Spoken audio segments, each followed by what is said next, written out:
important authors that we're expected to at least be relatively familiar with. In music, we have the symphonies of Beethoven, Mozart, and more contemporary works that are part of the literature. And anyone competent in the field is expected to know these. Similarly, anyone who's competent in the field of spiritual realization is expected to be familiar with the Vedas. The Vedas are the original source works on this planet about spiritual life. Now, what's remarkable about that, and deserves further study and analysis, is the fact that for so many centuries in the West, the very existence of the Vedas has been a well-kept secret. And this policy of minimizing or even making the Vedas a secret thing goes back all the way to the Roman Empire. The Romans did not want anyone to know that the ancient Greeks, for example, had got most of their ideas from the Vedic culture. Similarly, in Muslim society, they were originally Shiva worshippers, and the Kaaba is a large Shiva lingam, which is a type of temple worship derived from the Vedic literatures. And the ancient past of every language in the West is inextricably linked with the Sanskrit language. And if you ask any philologist, people who study languages, they'll tell you this is so. Therefore, the Vedic culture and Vedic literature are actually the ancestors of all the cultures and languages that we have on Earth currently. So how come we haven't heard more about the Vedic literatures? How come the Vedic literatures aren't household words? Why don't we study them?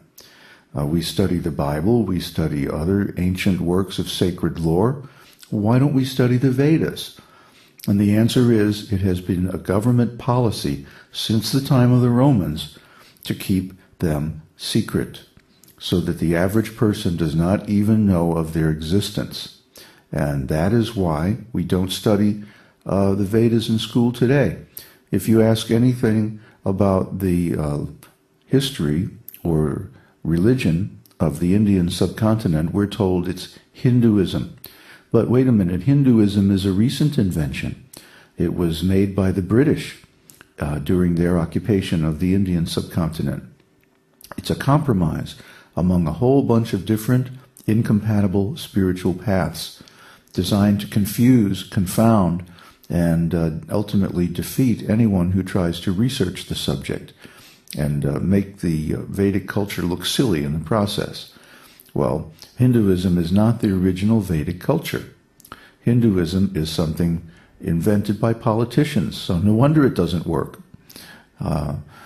Actual Vedic culture comes from the original 4 Vedas, and it's been handed down very carefully, at times kept in secret, to prevent the meddling of outside agencies and to keep its form exact and true to the original over many thousands of years.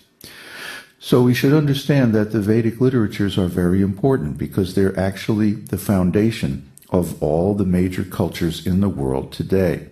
Yet, because of government policies from the Romans on down to the British, they have been kept away from the average person. And this is a shame because the Vedic literatures contain much valuable information about how to live our life successfully, happily, peacefully, in harmony with God and nature, and ultimately attain perfect spiritual realization and go back to the spiritual world where we can live eternally in our perfect body and just be happy. So by taking away this important source of information, what has happened is that people have lost track of the real values and standards of spiritual life. And this allows them to be deceived by phony replacements.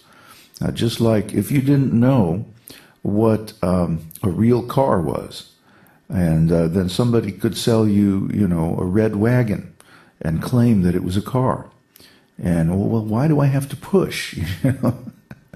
Similarly, if you don't know what real spiritual life is, then somebody can sell you a substitute that really has very little to do with the real thing. And this is what is going on. There are so many different sources of information about spiritual life, so-called, yet none of them really can muster up to the standard. And what is that standard? Vedanta Sutra. Vedanta Sutra is so important because it is the ultimate conclusion of the Vedic literatures. Veda means knowledge. Anta means the conclusion. So Vedanta is the final summing up, the final conclusion. This is what it all means, folks. This is, the final plot twist that shows what it was really all about. The problem is, Vedanta Sutra is very difficult to understand. So there are many, many commentaries on Vedanta Sutra, and that's a subject that we'll discuss in detail later on. But what you should know is that the original commentary by the original author of Vedanta Sutra is the Esoteric Teaching. The Esoteric Teaching is a book, a rather long book, written in Sanskrit, 18,000 verses, and it gives the real meaning of Vedanta Sutra by the real author of Vedanta Sutra, who is also Vyas, means the divider of the Vedas, divider, Vyasa. He divided the Vedas into 4. He divided the Upanishads into 108. He divided the Puranas into 18. And then he divided all of this literature according to the 3 modes of material nature: goodness, passion, and ignorance. And he assigned the books that contain the appropriate material to those classes of human beings. Then these lineages and religions have been coming down by disciplic succession since that time, about 5,000 years ago.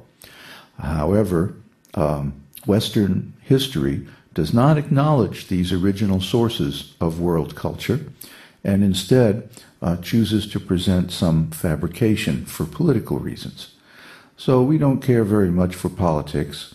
We care more about the actual truth, because that is what will help people.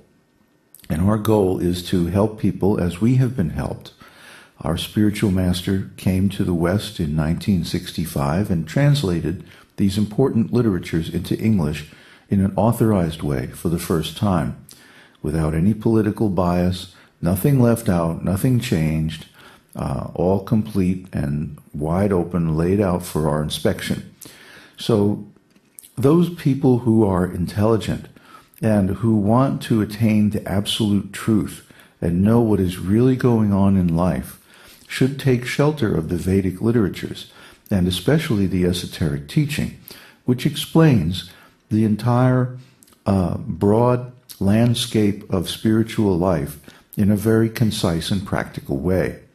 So we should not be fooled by modern imitations, and we should not be deterred by the bizarre cult of secrecy that has been created around the Vedas. Instead, we should go to the original materials and take shelter of their understanding, and that way it'll become easy to attain our perfect body.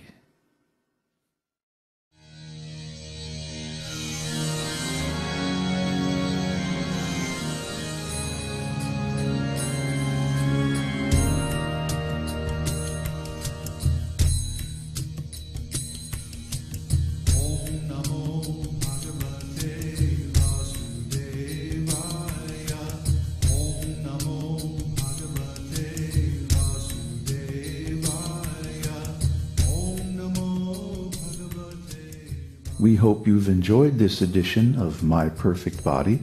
This is David Hughes, your host, reminding you to visit us on the web at esotericteaching.org.